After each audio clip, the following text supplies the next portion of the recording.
Welcome back to Lou's Reset. This is your girl Lou, and I've been MIA for a minute.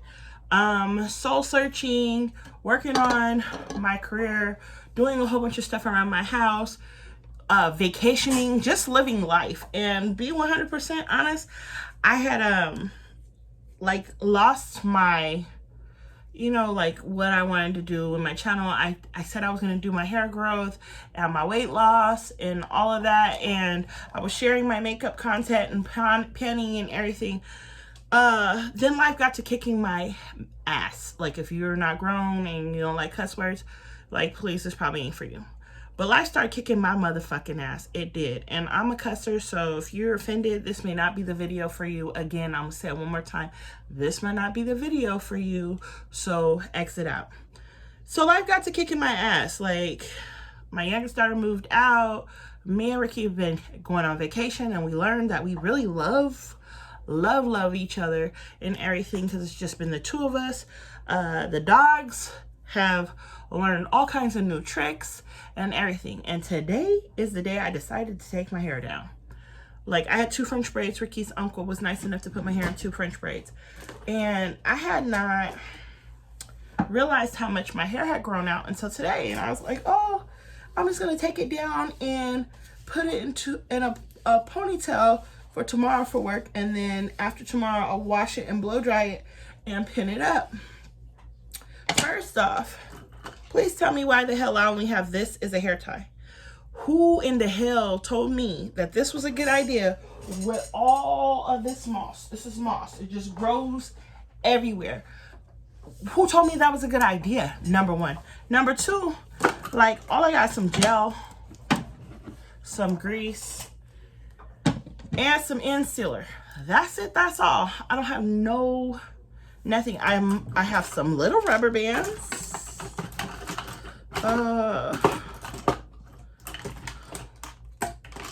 Some bobby pins and a couple sectioning clips. Oh no, I found another hair tie. So we might be able to pull something together. So I just came to talk to you guys. This is gonna be a long video. If you haven't seen me in a minute, this might be like a little refresher, let you know where I'm at, where I've been, whatever. So this last year has been a very eventful year.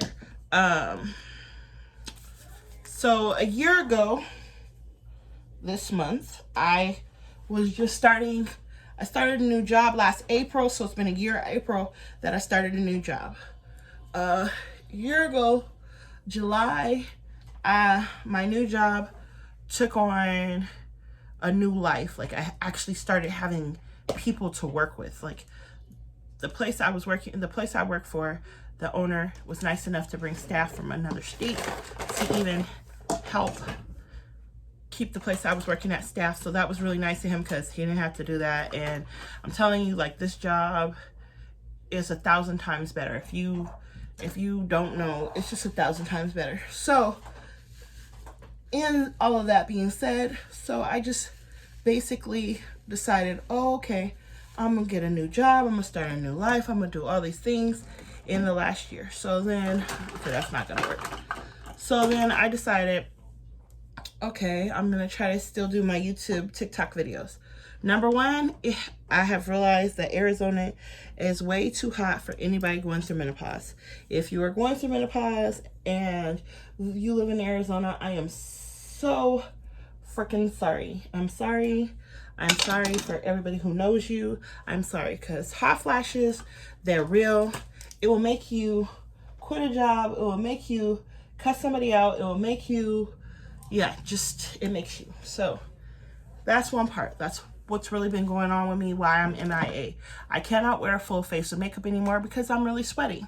So that's one part. Then the other part is, I have been on a weight loss journey for the last, it's going on 90 days now, and it's like a serious weight loss journey. I have lost a total of 17 pounds so far, and I am actually doing it with my regular doctor's assistants because of my weight.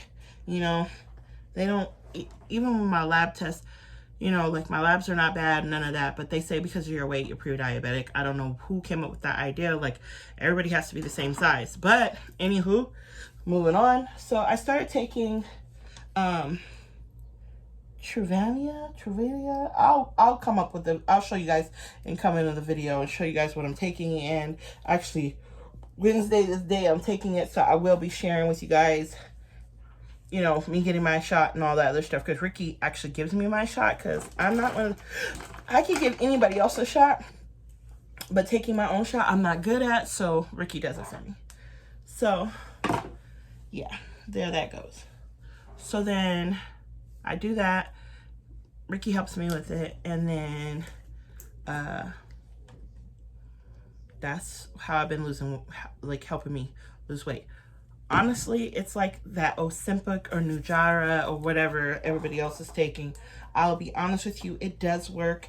You have to be really ready to lose weight, though, I can honestly say, because it will make you sick.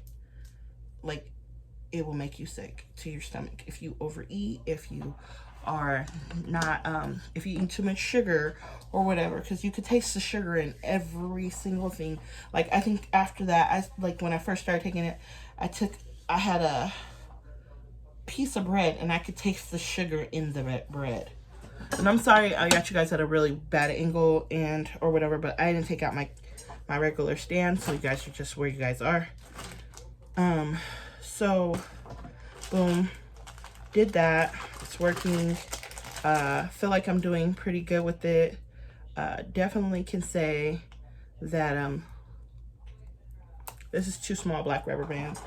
Definitely can say I am grateful for my doctor convincing me to do it, because I was just telling him I felt like since I started going through menopause, my weight gain has been so rapid and I didn't know where to start. And I can honestly say, like I told you guys before, I eat according to what I'm going through, feeling stress, whatever. I eat that, but at the same time, I feel like I wasn't able to control it. So yeah, I feel like it's adding on the control I was unable to have.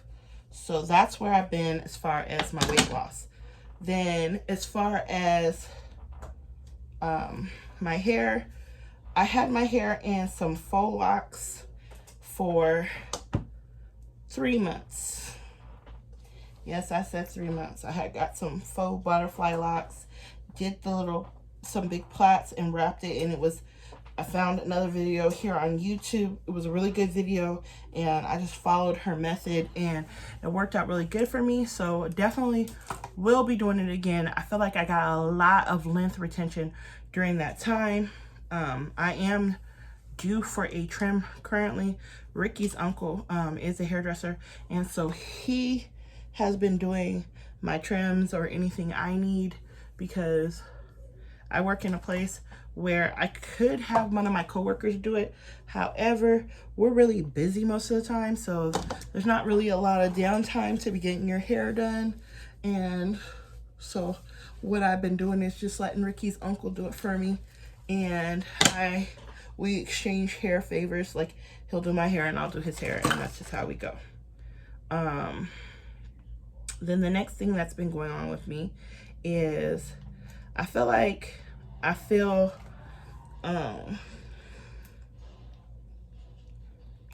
tried counseling. I got counseling for 2 months because I was feeling overwhelmed with a lot of things that are going on in our world, like people being racist, people being sexist, having to be very quiet about my lifestyle, and not even just the public, but like even family, you know, like people just have their own opinions. I can say that my sisters are very supportive on everything. I feel like my mom tried her hardest to do, you know, the right thing or whatever. It's not easy. You know, I don't feel like anybody would wish, you know, to disappoint or upset their families. My family is very religious, and at some point I just kind of had to make up my mind that my happiness was more important than other people's thoughts of me, if that makes sense. So that's where I kind of went with my life. I just kind of decided that I was going to pull back from people in life until I was happy, and I'm in a happy place. I can honestly say that as far as my relationship, my marriage, whatever, this is the first time I can honestly say I know what love looks like. I have 4 children and a children's father and all of that, and I feel like I didn't know what love really looked like. And I think when you're young, you have ideas, like you're like, oh, I really love such and such or whatever. But now I can honestly say I know what love looks like. I know how it's supposed to be, how it's supposed to be kind and loving and caring, and it's not boastful or proud. Like, I can honestly say, like, I read that and it's actually true. Like, love is not boastful, it's not proud, it's reassuring, it grows, it changes, it's just constantly evolving. And so that's where I've been, like, just learning me and Ricky in our new lifestyle with no kids at home. Then the other thing is I finally got a job, and I can say that I have a job in the career I chose that I feel like I'm valued in.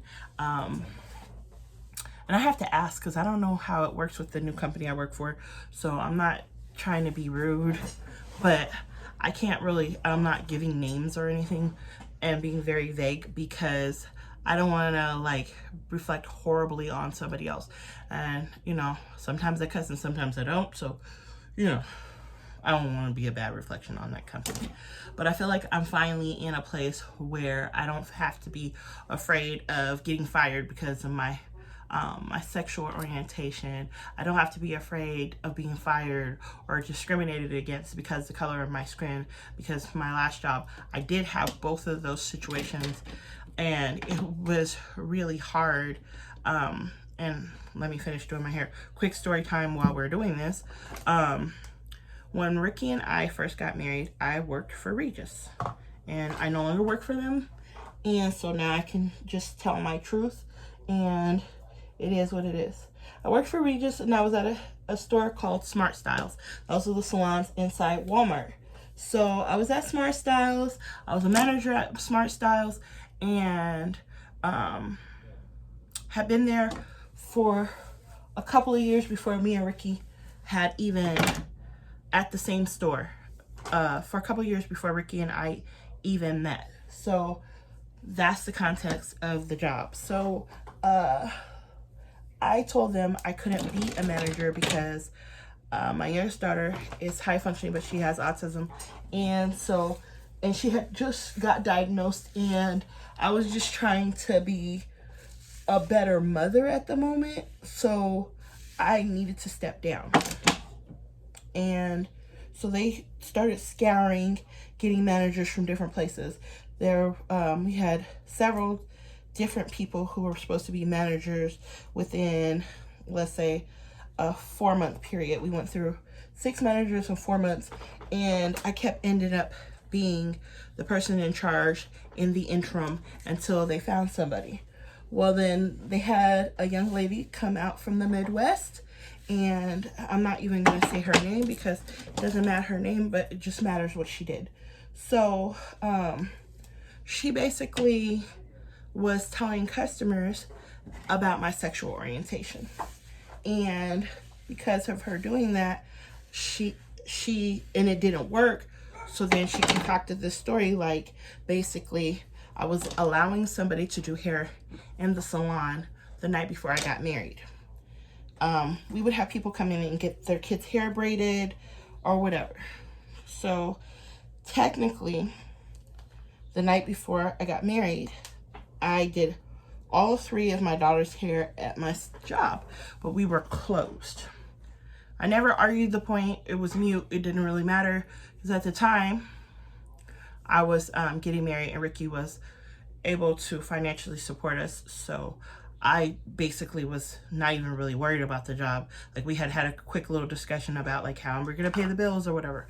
My bills were paid up. Like, every time I would get my taxes, I would pay my rent and my car insurance. I didn't have a car note, but I would pay all my bills that I could up for a year with my taxes. Y'all remember how the big tax checks used to be. So 4 kids, you know, do the math. So my rent was paid, my car insurance was paid, just everything was going pretty smooth for us. So I got fired, and because of my sexual orientation when I first got married. So it left a like a really bad taste in my mouth.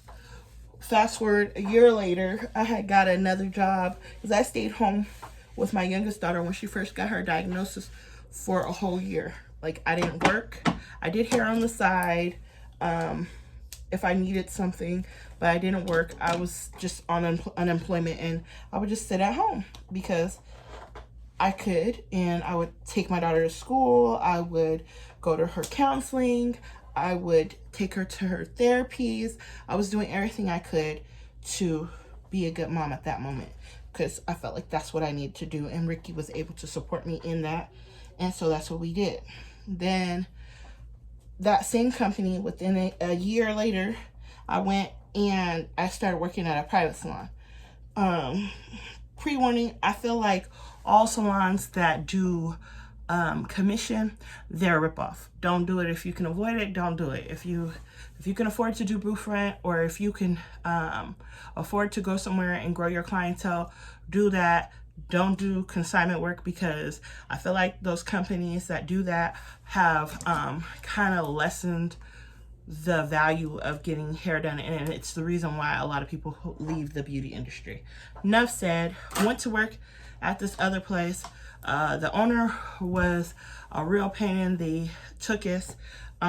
Basically, like, she advertised like you're gonna make all this money and you're gonna have this much per hour, and if you didn't make this much, she would pay you or whatever. She didn't explain to you that she was at one of those salons that just did Groupon. So she was always doing Groupon. She never had any full price customers. So if you got a full price customer, it was going to be your own customer, and then you're splitting the money with her, and she didn't have full price customers. So it was just, to me, like a ripoff. So that, enough said with that. So then I went back to Regis at a different kind of salon. I went to Supercuts. Supercuts was an amazing experience. I had a great experience at Supercuts because Regis used to own 54 different brands. So went over there, great. And if I was fired, I wouldn't have been able to rehire, because that was the question. And they said I was never fired when they looked into my personal file. But I guess at the time, they just didn't have any chance to argue about the unemployment that I was receiving when I was receiving unemployment. Boom. Fast forward, Ricky and I bought this house. So we bought this house, it's going on 9 years ago. Next Mother's Day, it'll be 9 years that we've been in our home that we're in. We've been married for 11 years. So you do the math. You know, like, we pretty much, when we got married, we hit the ground running and trying to get our financial situations together. And all my kids, when I moved in this house, except one, were all over 18. So then we decided that we were going to move from the place we were living and into the house we're in now.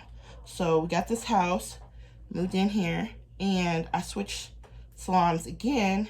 And when I switched salons over here, I was at the salon I was at for 2 years, and then before COVID, 2 years. Then I took a year and some change off. They kept me on FMLA while I was taking care of Ricky's grandma. When Ricky's grandma got to almost moving in with us,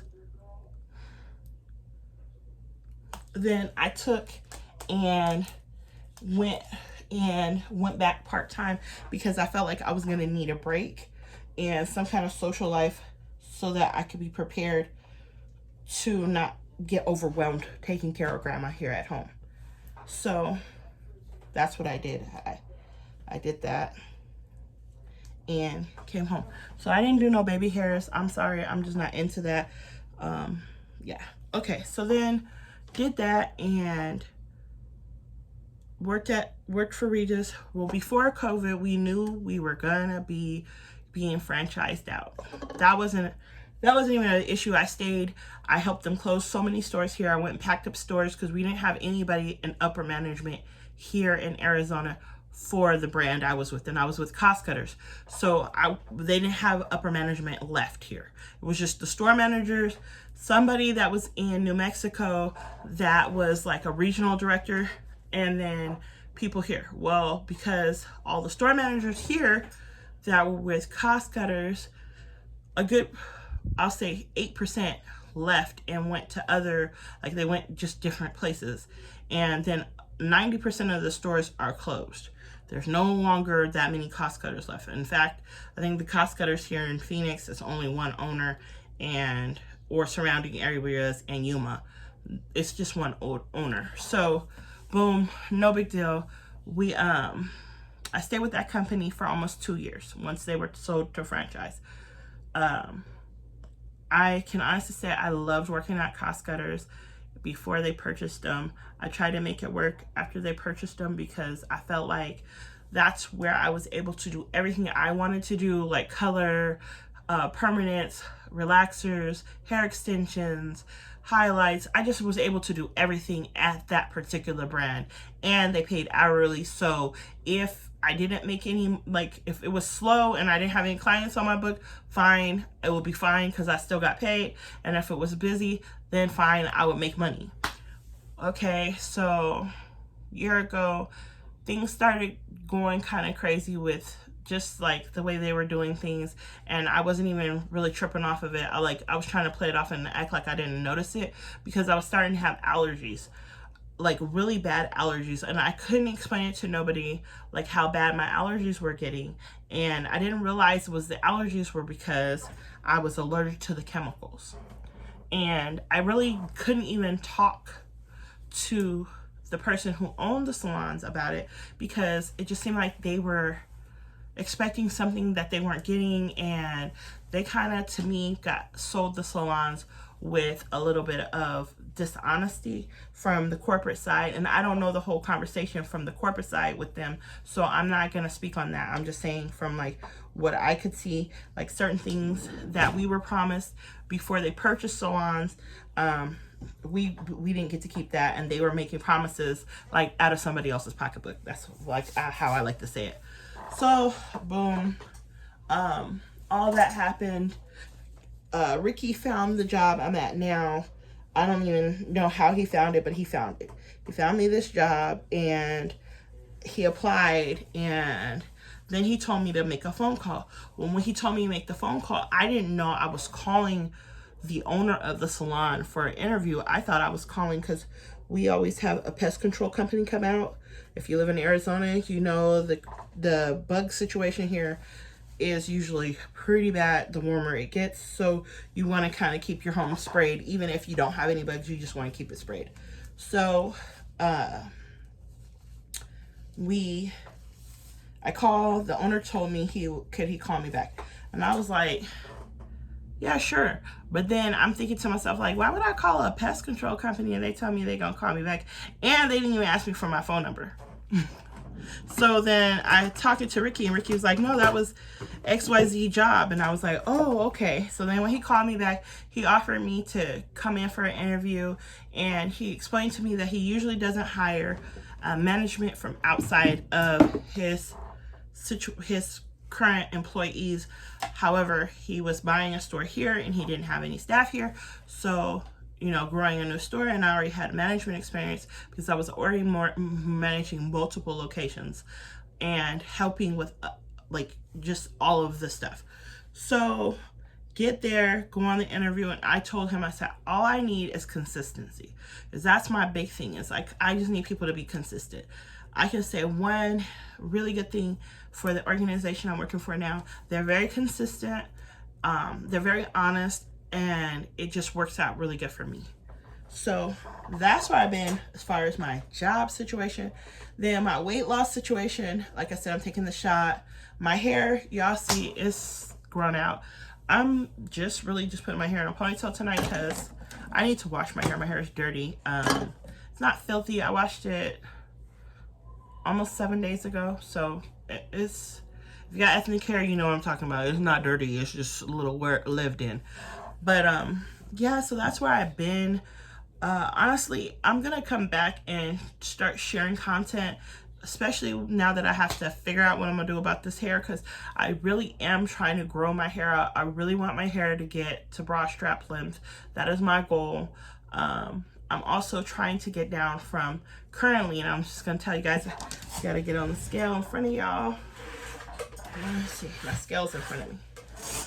Please do not talk about my saggy baggies, but in my house dress.